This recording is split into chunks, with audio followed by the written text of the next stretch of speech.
Hello and welcome back to another episode of Critical Reactions with your host, Bryan. It is the beginning of a new week, so we're going to check out a new theme, this one being not rock or metal.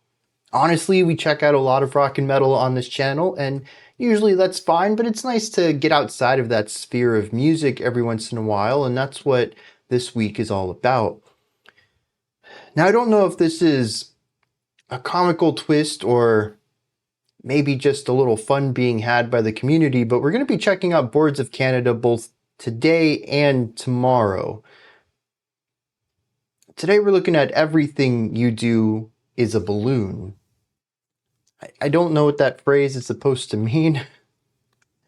And when I've listened to Boards of Canada in the past, well, let's just say I've had mixed reactions to them. Let's dive into this and see what they're bringing to the table today.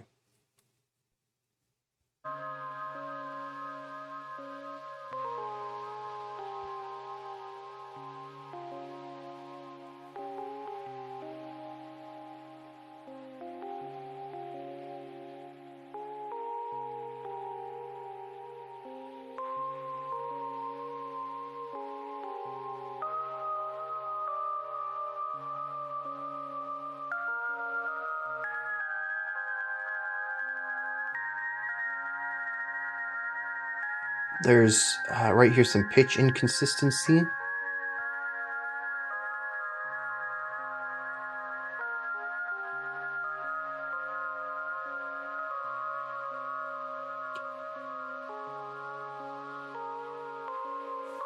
There's just warble to these tones that introduces slight dissonance.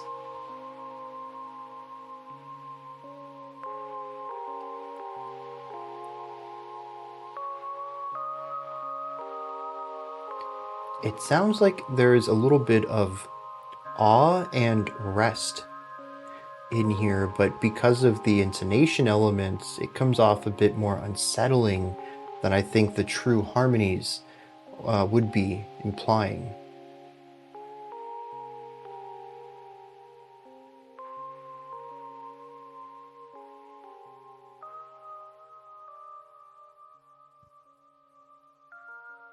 There's also a quiet isolation to it all, too.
Really interested in this one section.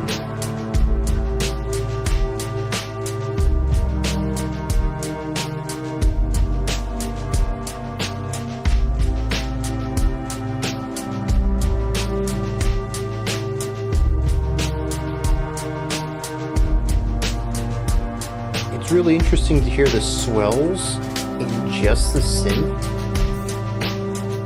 given the physicality and immediacy of the drums. Speaking of immediacy,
It's interesting because now that we have this synth over here, it's kind of introducing a mix of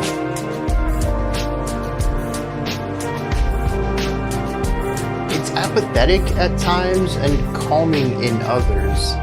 It's definitely a bunch of generally less extreme emotions.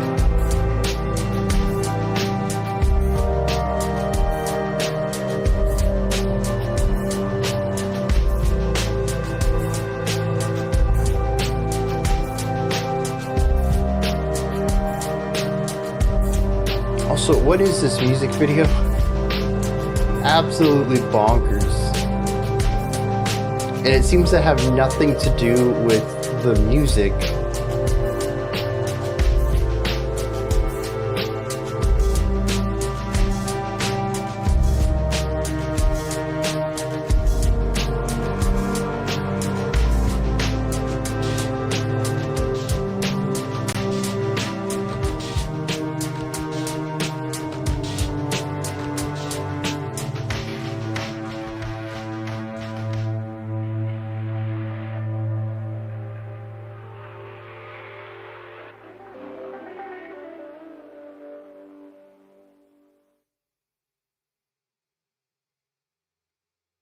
Wait, that's it.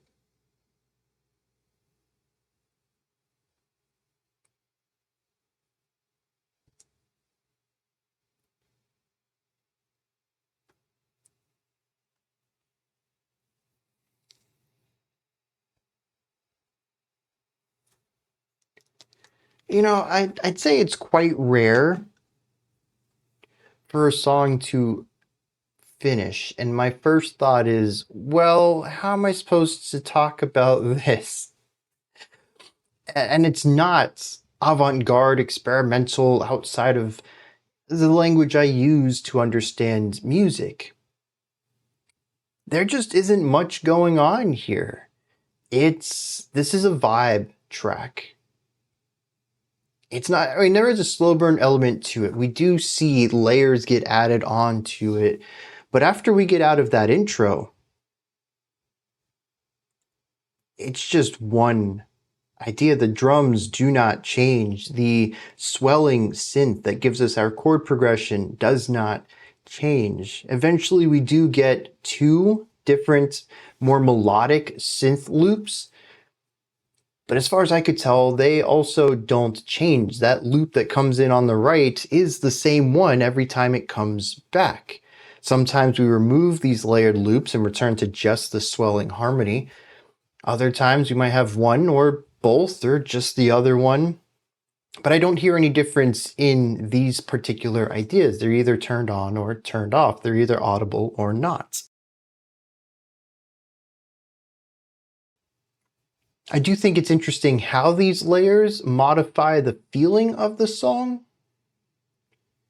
but it doesn't do so in a narrative kind of way. At least not from my perspective, where hearing the atmosphere shift and evolve over the course of this track takes me on a journey. It's sort of more like filling in blanks, where the core harmonic foundation of this track, the chord progression at the bottom of the song, is sort of like an uncolored coloring book page. The other ones pull coloring into the picture. Now, they're not permanent. They're sort of like lights. You can turn them off, turn them off, turn them off, turn them on. But they expand on the original idea rather than move through and progress from the original idea. And I think that's a really interesting perspective on this, is that it's evolution, not progression. Because these ideas can and do get removed. It does bring us back to the base element throughout this song. Whereas if this were progressing, if we started with this idea built on it, manipulated this bottom idea, recontextualized concepts, we could come back, but it would feel like a cycle that we've progressed somewhere and now we're coming back to it, rather than just being in this moment, which is what this track feels like to me. There's not too much forward momentum. It's like being in a dome, a light show, maybe like a planetarium. The things on the ceiling and the walls, they can change, but you've never left this room. It's not a journey. It's an evolution of a state, an evolution of a zone.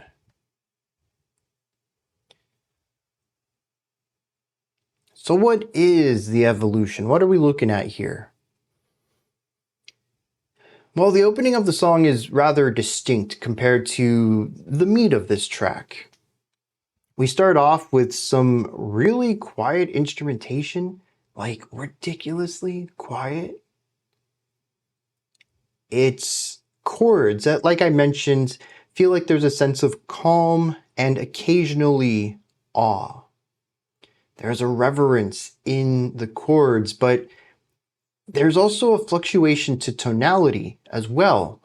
There is something that feels like the media that it is on is not pristine anymore, as if the tape itself is gritty and dirty, and there's imperfections in the audio because of that. And so while there is, I think, if you just took these chords and played them on an electronic instrument, let's say a keyboard or a perfectly tuned piano, it's going to sound beautiful and reassuring. But because it's played through this medium, it sounds a little unsettling. There's an eeriness to it because of the thinness of any lower end resonance, because of the muffled elements that kind of compresses the entire sound down into something a bit less clear. There's a general dirtiness to the sound of it, but also these pitches are imperfect. There's a lot of intonation things going on here, creating dissonance. Dissonance that isn't in the original performing of it. The instrument, as far as I can tell, was probably in tune.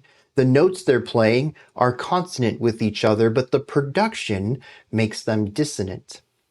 It adds to this feeling of filth, of destruction, of, again, a lack of pristine. It is imperfect. This is mildly related to the rest of the song in that there is still a general sense of calm throughout the rest of the track.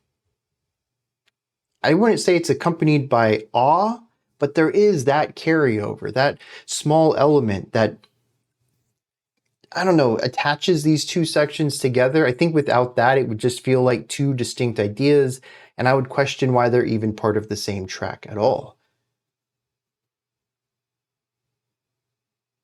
The production here is more pristine, clearer. There is still a little bit of grit to it, but it is, well, it's still a warm sound, or it is a warm sound now, which is an interesting change. It feels fuller. It feels cleaner, but not perfect. There's still a little bit of like a fuzzy warmth to it. But the drums are very present. The synth that we get to start this off has this wow, wow, this swelling into the pitches.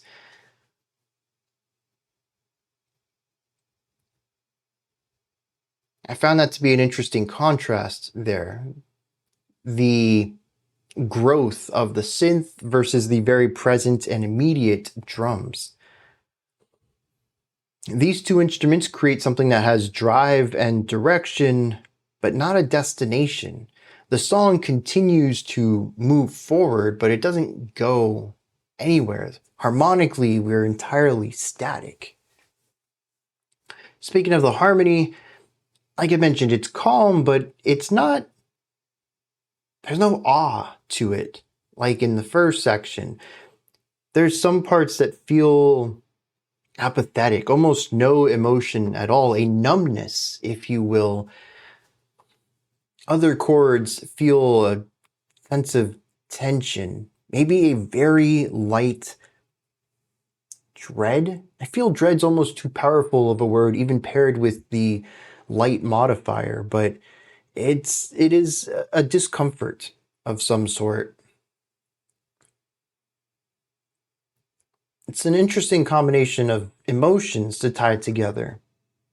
Numbness, no emotions at all, sort of neutrality, calm, and unease. The opposite of calm. Neither of these are too extreme, though. If the center is the neutrality, a little bit more calm, a little bit uneasy, always returning back to the neutral center. It isn't anything that reaches into emotional extremes, though. We never get into something of elation or, I don't know, a feeling of sleeping on clouds type of calm. We never get into anything dissonant or anxious. We don't get into anything ominous. It is slightly uneasy, but not extremely discomforting. That is until these two extra synths come in, and I feel like they play off of both of these sides of the emotions. What's interesting is they sort of exacerbate on them. The calmer one feels even more calmer. There's a series of notes on one of the synths that introduces more ominous sounds. But they're not perfectly in line to where the main chord progression takes these directions. So sometimes the main chord progression at the bottom will move towards something calming, and we will have this calming sound on a synth over here that will work together and elevate this calming feel. But sometimes we have the calming sound here, but the foundation is in the unease. And there we have clash. We're seeing both of these simultaneously. I'm being pulled in two different directions here. The same is true of the synth that comes in with a little bit more of the unease or the tension. Sometimes that's amplified by the foundation also moving into their unease oscillation, and sometimes it's in contrast as the foundation moves towards calm. And of course, there's the neutrality that we return to occasionally within the foundation that doesn't work at all with either of the two synths coming in. All of this being done harmonically against a drum pattern that just doesn't care. It's simple, it's repetitive, it keeps the beat, and it does not have any drum fills, it does not add any excitement. When we get more tense, it doesn't become more complex. When we enter more calmer states, it doesn't focus more on cymbals or lighter sounds. It just is. It doesn't care about anything that's going on. It knows its job and it just does it. And that's the whole song. It's interesting that it can create as many different textures based on these different combinations because, again, we don't always ever just have one extra synth at a time. Sometimes we have two extra synths, and that can create these layers of emotional complexity here. And I think that's really what Boards of Canada is showcasing, is a bit of complexity through simplicity.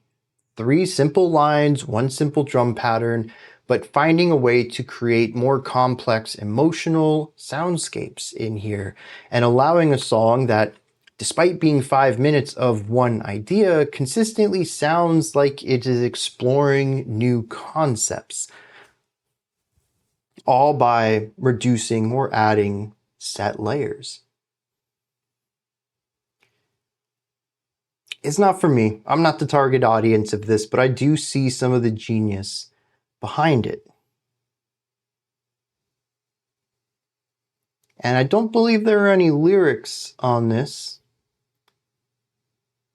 So that's going to be it. These are my thoughts on Boards of Canada. Everything you do is a balloon. That doesn't make any sense, even knowing what the song did. What are your thoughts though?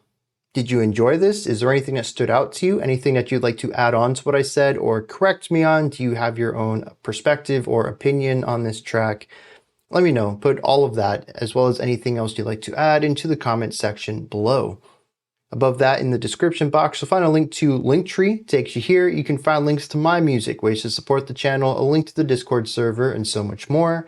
Above that, if you could, like, subscribe, and ring the bell. I greatly appreciate all three of those.